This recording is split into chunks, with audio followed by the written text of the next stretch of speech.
प्राचीन समय के बात हो कि एगो नगर में एगो राजा आ एगो रानी रहेलो।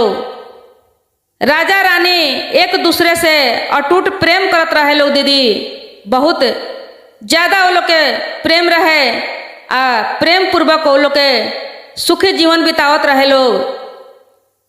बहुत बढ़िया वो लोग के राज्य भी सुखी रहे, राजा रानी सुखी जीवन जियत रहे लोग। कुछ दिन के बाद रानी एगो लड़की के जन्म दहली। लड़की के जन्म दहली तो देखी दीदी संजोग कैसन रहे कि लड़की के जन्म होते ही रानी के मृत्यु हो गई। जब रानी के मृत्यु हो गई तो राजा के कान में जब बात गई तो राजा बहुत ज़्यादा दुखित भइलन, बहुत टेंशन में पड़ गईलन। काहे कि केहू के पत्नी के जब मृत्यु हो जाए तो टेंशन होखे वाला बात बा, हर आदमी टेंशन करेला। लेकिन राजा कुछ ज़्यादा टेंशन में पड़ गईलन, काहे कि रानी से बहुत ज़्यादा प्रेम करत रहलन। बहुत दुख भइल राजा के। अब वो लड़की जौन रहे उ लड़की के राजा कुलक्षणी कहे लगलन कि कुलक्षणी के हम देखे नहीं चाहत। यही कुलक्षणी के चलते हमरा रानी के मृत्यु हो गई। ये अपना जन्म लेते माई के मार दिलक, खा गई लड़की अपना माई के। अब वो लड़की से बहुत ज़्यादा राजा नफरत करे लगलन।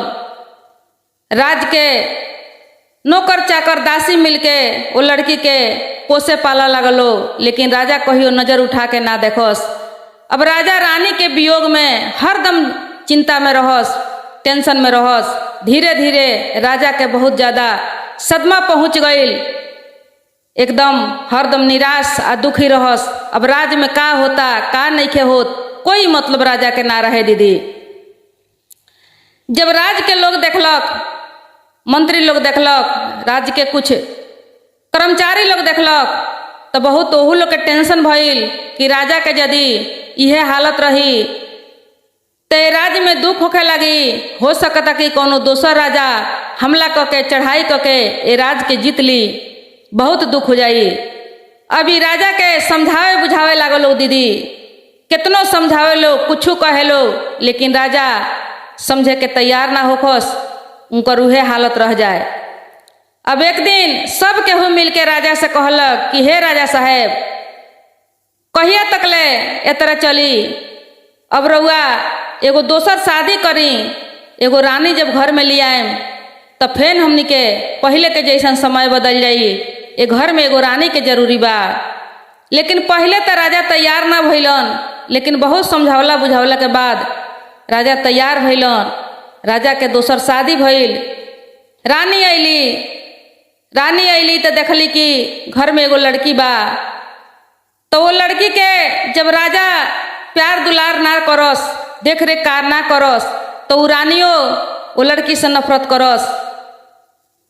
उहो वो लड़की के माई के दुलार ना देस, बहुत दुख देवे लोग।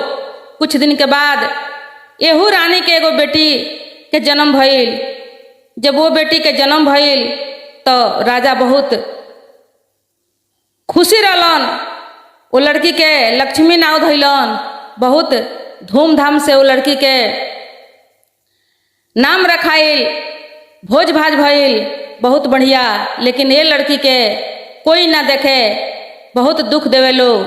अब कैसहू क के कुलक्षणी के दिन धीरे धीरे कटे लगल। दोनों लड़की धीरे धीरे बढ़े लगल। बढ़ते बढ़ते दोनों लड़की सज्ञान हो गई। आई कुलक्षणी जौन रहली तौन धार्मिक प्रवृत्ति के रहली, शिव जी के पूजा करस, भक्ति करस। काहे कि उनकर माइयो धार्मिक प्रवृत्ति के रहली तो इहो लड़की धार्मिक रहली। अब जब दोनों लड़की के बढ़ के सज्ञान जब हो गई लो तो रानी कहली राजा से कि हे राजा साहेब, अभी दोनों लड़की शादी के जोग हो गई बा, एकनी के शादी जरूरी बा। राजा कहलें कि ठीक बा, हम तो ऐसा हूँ चाहतनी कि कुलक्षणी के शादी हो जाओ, जे राज से निकल के चल जाओ, एकर नाम कहियो सुने के ना हमरा पड़े। अब राजा हजाम ब्राह्मण के बुला के कहलन कि एगो लड़का जाके खोजे के। लड़का आन्हर होखे, लंगड़ होखे, कैसनो चली। अब गइल बालो नौआ ब्राह्मण लड़का खोजे, खोजत खोजत 2 दिन 3 दिन बीत गईल तो एगो लड़का वो लोग के दिखाई पड़ल। लड़का आन्हर रहे आ लड़का के माई जे बा से भीख मांगत रही, भिखारिन रहली। अभी कहलक लोग कि राजा के तो ऐसने आदेश बा, तो हमनी के ऐसा लड़का मिल गईल। वो भिखारिन से जाके कहलक लोग कि हई लड़का के हमनी के शादी करे के कहतनी सन राजा के घर में, राजा के बेटी से।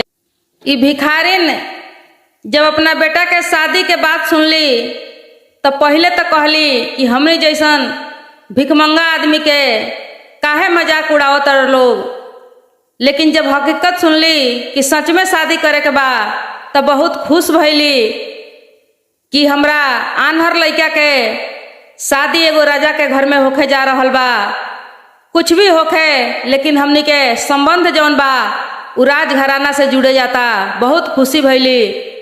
आउ राजा के लड़की से आउ लड़का के शादी हो गई। दीदी शादी हो गई, लड़की अपना ससुराल में आ गईली। कुछ ना देलक लो, बस शादी कर देलक लो। वो लड़की के कुछ ना मिलल दान दहेज, खाली ये हाथे अपना ससुराल में आ गईली। जब ससुराल में अली तो एगो टूटही झोपड़ी रहे, टूटल फाटल घर रहे।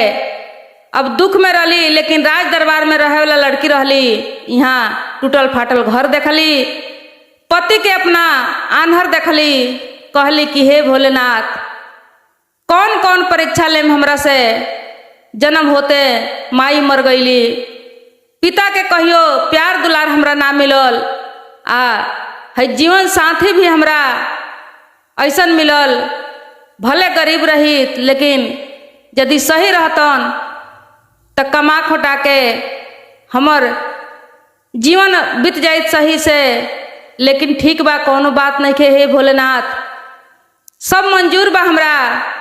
ऐसे कि हम तो शुरू से दुख कटले बानी, दुख में रह के हम जानत तानी कोनो बात नहीं के। महादेव जी के दया कृपा समझ के लड़की मंजूर कैलक। मंजूर करके वही घर के सर सफाई करे लगली। बहुत सुंदर से जौन मांग चांग के लिया लोग वही में भोजन बनावस। अपना सास के पहले खियावस, अपना पति के खियावस, ओकरा बाद अपने खास आ पति के आ सास के सेवा करस। सास जेबा से बहुत खुश भइली कि कैसे कुलक्षणी कहेला लोग, ई लड़की तो लक्ष्मी बिया, हमरा खातिर बहुत सुंदर सेवा करस। अब एक दिन के बात हो कि लड़की कहली कि हे माँ, हमनी के भीख मांगे वाला काम जन कइल जाओ।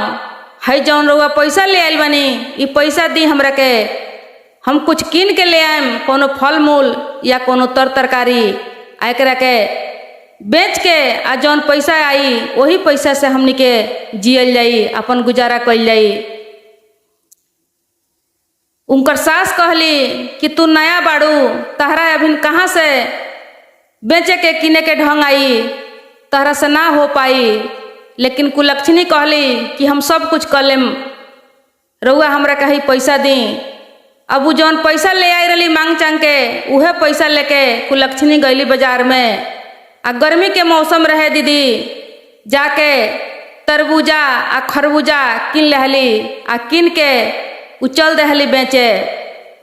एगो शिव जी के मंदिर रहे कहीं गांव से बाहर, वही मंदिर में बैठ गईली। काहे कि मठ मंदिर में कुछ लोग दर्शन करे आवेला, कुछ लोग आराम करे आवेला, वही से वही जब बैठ गईली। अब वही जब बैठ के अपन तरबूजा बेचे लगली। उनकर सब तरबूजा बेचा गईल। गर्मी के मौसम रहे, 2 गो तरबूजा बाँच गई रहे दीदी। अब देखी वही समय में महादेव जी आ पार्वती जी धरती पर भ्रमण करे आई रहे लोग। काहे कि सच हो कि कभी काल देवी देवता ये धरती पर आवेला, ये धरती पर भ्रमण करेला, ये धरती के लीला देखेला दीदी। तो वही समय में वो लोग एगो बूढ़ा बूढ़ी के रूप में आई रहे लोग। माता पार्वती जब तरबूजा देखली तो कहली महादेव जी से कि हमरा हो तरबूज खाए के बड़ा मन करता, चली उ तरबूजा हमनी के किन के खाई जाओ। अब वहाँ से आइल बा लोग लड़की के लगे कहता लो कि ये बेटी हमनी के पास तो पैसा नहीं खे है तरबूजा खाए के मन करता, कैसे होई। लड़की कहली कि कौनो बात नहीं खे, हमर सब तरबूजा बेचा गइल बा, ई 2 गो बाँचल बा, 2 गो यदि अपने सब खाएम तो एगो हमर सेवा हो जाई, हम सेवा समझ के रउआ सबके देतानी। दोनों तरबूजा उठा के एगो माता पार्वती के दे दहली आ एगो महादेव जी के दे दहली। तरबूजा खा के वो लोग बड़ा आनंद भइल आ माता पार्वती कहली कि ये बेटी हमरा पास तो कुछ नहीं खे देवे के, हम अब तहरा के का दिए तरबूजा के बदले। कहली कुलक्षणी कि कुछ ना चाही, सब तरबूजा बेचा गइल बा, रउआ हमरा के बेटी कह देनी, यह बहुत हो गइल। काहे कि हम कहियो माई के प्यार दुलार नहीं पौले, कहियो बेटी शब्द नहीं सुनले, बेटी शब्द सुने खातिर तरसत रह गइल बानी। आज हम बहुत खुश बानी कि रउआ हमरा के बेटी कहतानी। अब माता पार्वती कहली कि ये बेटी बड़ा थाकल बानी, तनी हमर चरण दबा दो। अभी कुलक्षणी उनकर चरण दबावे लगली आ बड़ा इनका खुशी लागे कि आज लागता कि हमरा एगो माई के दर्शन भइल बा, माई के दुलार हमरा मिल रहल बा। अब ऐसा ही करते करते पार्वती जी के नींद आ गइल, महादेव जी भी एक और लेट गईनी। जब पार्वती जी के नींद आ गइल बा तो ई कुलक्षणी अपना आंचर से हवा देवे लगली, पंखा डोलावे लगली पार्वती जी के चेहरा पर, मच्छर माखी हाँके लगली। कुछ देर के बाद जब पार्वती मैया के नींद टूटल, देखो तारी कि बैठ के अपना आंचर से पंखा डोलावो तारी तो बड़ा खुश भइली। खुश होके कहली कि हे बेटी बहुत सेवा कैलू, तोहर सेवा पाके हम धन हो गईनी। इहो कहली कि हे माई राउर सेवा करके हमहू धन हो गईनी। आज पहला बार जीवन में माई के सेवा करे के मिलल बा आ बेटी के शब्द सुने के मिलल बा। अभी लोग चले के टाइम हो गईल। पार्वती जी कहली महादेव जी से कि हमने के पास तो कुछ बा ना, लेकिन हऊ झोरिया में थोड़ा सा रउआ भभूत बा, उ भभूतवा में से निकाल के बेटी के देखाली। अब महादेव जी एगो भभूत के पुड़िया दे देनी। कुलक्षणी अपना घरे अली, आके अपना सास से सब बतौली कि हे सासू माँ सब तरबूजा बेचा गइल ह, 2 गो रल तो एगो बूढ़ा बूढ़ी आयल खलो, वो लोग के हम खिया देनी ह, आ वो बदले में हमरा के भभूत दिले बालो, ये भभूत के हमने के का कइल जाऊं। उनकर सास कहली कि ये भभूत के का कइल जाऊं, भभूत के चारों ओरी घर में छीट दो, कुछ बचता तो तुलसी जी के पेड़ में ले जाके डाल दो। अब वो वैसा ही उनकर बहू कैली कुलक्षणी, भभूत चारों ओरी डाल देली। रात के सुत गई लोग, सुत के जब सवेरे उठता लोग, जागता लोग, कुलक्षणी पहले जागतारी तो देखतारी कि वो फूस के झोपड़ी ना रहे, वहाँ एगो महल बन गई रहे, राज दरबार बन गई रहे, स्वर्ग जैसन घर हो गई रहे। अब एकदम चकित हो गईली, चकित होके जाके अपना सास के जगौली कि माई उठा है, देखा का भइल बा, कौन चमत्कार भइल बा। जब उनकर सास उठल बाड़ी देखो तारी तो कह तारी कि ये बेटी तू कब हमरा के अपना नैहर लेके चलैलू हो, हम तो सुतल रहनी हो। कहली कि ना माई ये हमर नैहर ना हो, ये हमनी के अपना घर में बानी सन। ये देखी हमरा साक्षात लागता कि वो बूढ़ा बूढ़ी जौन रहे लो वो पार्वती आ महादेव जी रहे लो, दोसर कोई ना रहे। वो लोग के कृपा से या उहे भभूत के चलते ये हमने के ऐसा चमत्कार भइल बा। अब थोड़ा देर के बाद उनकर पति चिल्लात आवत रहन कि ए माई हमरा सब दिखाई देता, हमरा सब कुछ लौकता माई, सब कुछ उनका लौकत रहे। अब देख के बड़ा खुशी भइलो, बड़ा चकित भइलो कि हमने के ऊपर महादेव जी के कृपा हो गईल। उनकर सास अपना पतोह के गले लगावे लगली कि धन बाड़ू बेटी, तू कुलक्षणी ना लक्ष्मी बाड़ू, हमने के तो भागे बदल दहलू, तहरा आवे से सब कुछ बदल गईल। अब देखें गुरु भाई गुरु बहन, कहली कुलक्षणी कि जब हमने के सब कुछ मिल गईल, सब हमने के जीवन सुख में बदल गईल, आई महादेव जी के कृपा से जब भइल बा तो हम सोचतानी कि अपना द्वार पर शिव चर्चा करावे के, शिव जी के जप करे के। कहलक लोग कि ठीक बा। अब वो अपना नैहर के लोग के भी बुलौली आ उनकर बहिन जौन रहली उनको शादी हो गई रहे लक्ष्मी के। उ राज दरबार में रहली, राजा से उनकर शादी भई रहे, बड़ा दान दहेज दे के उनकर शादी भई रहे, बड़ा सुख से रहली अपना राज दरबार में।